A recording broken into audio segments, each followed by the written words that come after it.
What's good, YouTubers and YouTubettes? This is JB Sports, back again with another one. WBA lightweight champion Gervonta Tank Davis will return to the ring for the second time in 2024, November 23rd. And the location will be Las Vegas, Nevada, aka Sin City. And the venue has not been confirmed, but from what my source is telling me, the venue will either be MGM Grand or T-Mobile Arena. Now, they were in negotiations to take on IBF lightweight champion Vasily Lomachenko. Lomachenko pulled out of the negotiations because he wanted to spend more time with his family. He didn't have the fire in his belly, was not motivated to train. And it didn't matter how much money was offered by Team Tank. Money can't buy motivation. Remember that old song? Money can't buy me love, buy me love. Money can't buy me love. Yeah, Lomachenko say money can't buy me motivation. And the fight fell by the wayside. Now Team Tank is looking for an opponent. It was widely believed and widely speculated that Pitbull, if he defeated Rayo, then he was going to get the fight. Now Pitbull was upset by Rayo. He lost that fight by split decision in a fight that I didn't think was that close. I thought Rayo clearly won that fight. I had the fight 117-111. Rayo beat up Pitbull.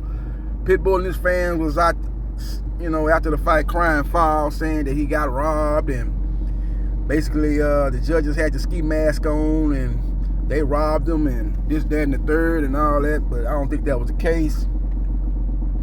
I just believe that Rayo won the fight. He definitely won the fight. He controlled the fight with the jab, was taming him with the straight left hand, was controlling distance, was landing the more cleaner, effective punches, fought his style of fight. Pitbull had his moments. He landed some good body punches here and there, but he was never able to land that signature left hook to the dome. Was never able to land that. He landed a couple of times later on in the fight, but for the most part, in the first half of the fight, he didn't land nothing to Rayo's head with the left hook. So he's able to take that away. Pitbull don't know nothing about using no jab. Didn't try to come in behind the jab, just came in swinging for the fences. And like a guy that not making contact in baseball, he was striking out a lot throughout that 12-round affair, and he came up shorter than a midget on his knees.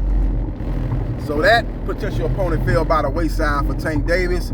Now Tank Davis and his team is looking for another opponent. A lot of people saying, well, since Rayo beat Pitbull, why don't Rayo get the opportunity? Now, Pitbull has a rematch clause. If he exercised the rematch clause, that would take Rayo out of the equation for a potential Tank Davis fight November 23rd. With all that being said, if Pitbull and his team is smart, they will not exercise that rematch clause. They will go back down to 135 because he is too small for 140 and try to fight a guy that's going to be there in front of him to bang with him, because he fight guys that move and can box. He struggles with those type of fighters. He struggled in the Tank Davis fight when Tank was able to fight off the back foot and win a decision. He struggled in the Giovanni Cabrera fight. He won that fight by split decision, and a lot of people that watched that fight thought Cabrera won, but that style gave Pitbull a lot of problems. A guy that can box, stay on the outside, and Cabrera was able to take those shots from Pitbull, had a good chin, and he was able to fight his style of fight for the most part in the Pitbull fight. So Pitbull has shown a pattern here, that he struggles against guys that can move, guys that are technical, guys that are slick, guys that can fire off the back foot, guys that are tall and rangy. He struggles with those type of fighters. Now, Tank wasn't tall and rangy, but Tank was a guy that could box. And he gets kind of like a bad rap. Everybody say he's just a puncher, man. He can box. He is a total package when you talk about a fighter. And Tank Davis, who said he hurt his hand in the ninth round of that fight. Some people say the fifth round. Well, whatever round he hurt his hand in, he changed the game plan up. Instead of trying to be a little bit of a guy that was looking to get Pitbull up out of there, come forward and land big shots and set up his power shots, he decided to box.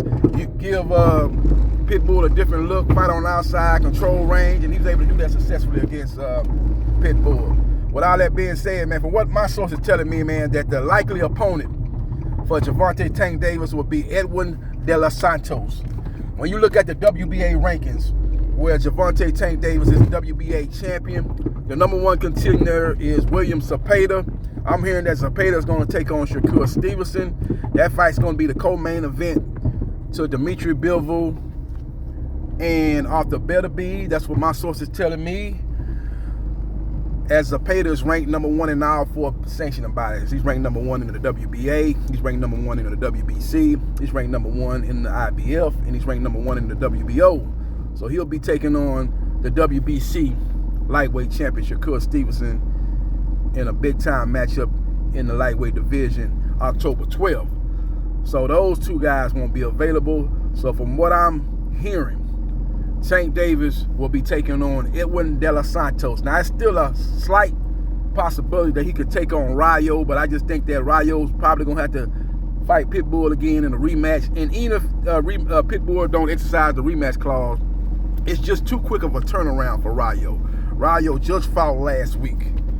That fight took place August 3rd. It's asking a lot for him to have a quick turnaround and take on a fighter of the caliber of a Gervonta Tank Davis November 23rd. That's basically 3 months. We got what? We got September, October, November. That's a little more than 3 months.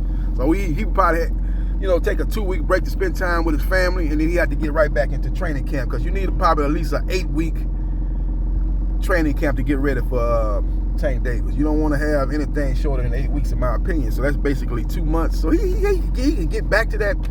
He can get back into training and have enough time off, but you just don't see that too much in boxing, man. Guys fighting in August and turn around and fighting in November. But Tank Davis presents a big opportunity for Rayo, a big payday, a chance for him to put his name upon all the boxing fans' minds if he's able to defeat Tank Davis. So it's a good opportunity. Maybe he takes advantage of it. And then another issue is the weight.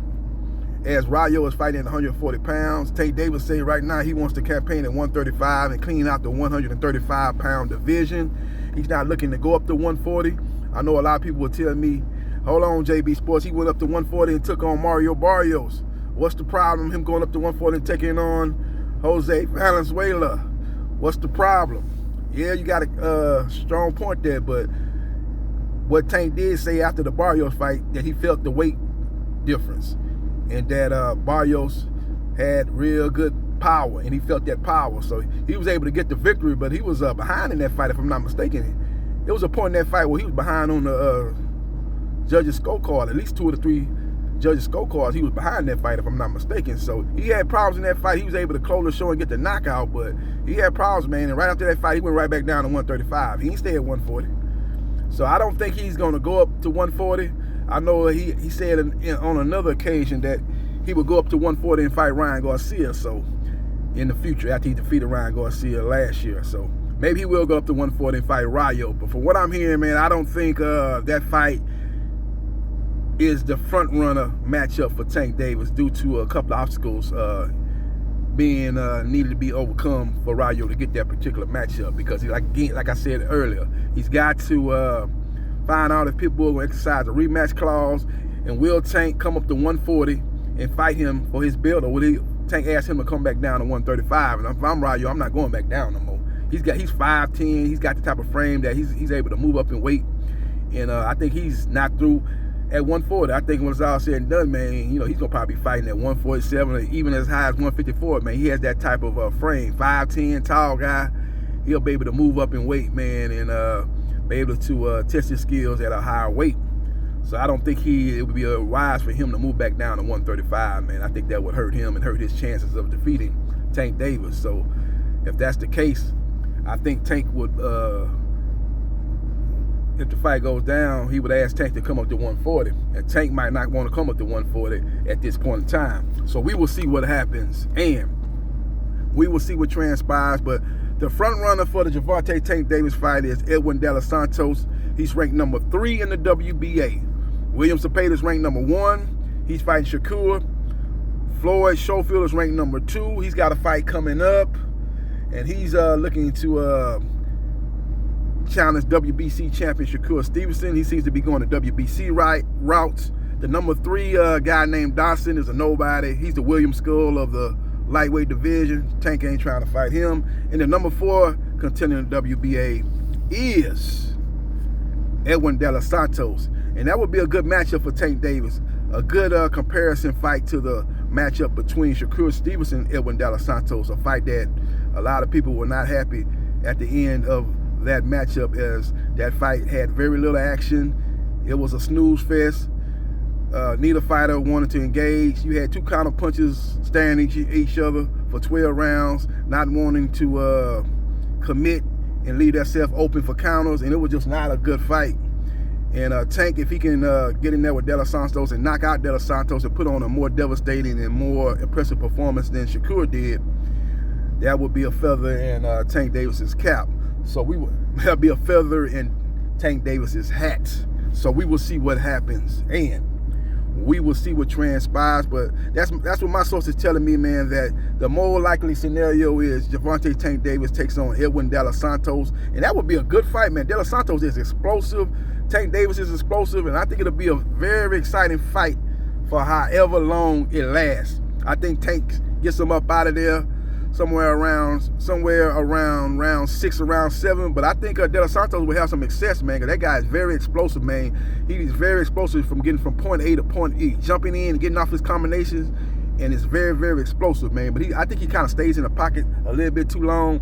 That's what got him in trouble in the Jose Valenzuela fight. He landed some shots but stayed in the pocket too long, and he allowed Valenzuela to counter him, and he got dropped in that fight. But he was able to come back and stop Rayo later on in that fight in a very, very, very fan-friendly, explosive matchup between 2 explosive fighters, man. That was a good fight, man. That was an upset win for Delos Santos, who was a last-minute replacement for Jose Valenzuela. So I think his style meshes well with Gervonta Tank Davis' style, and I think it'll be a very, very exciting fight.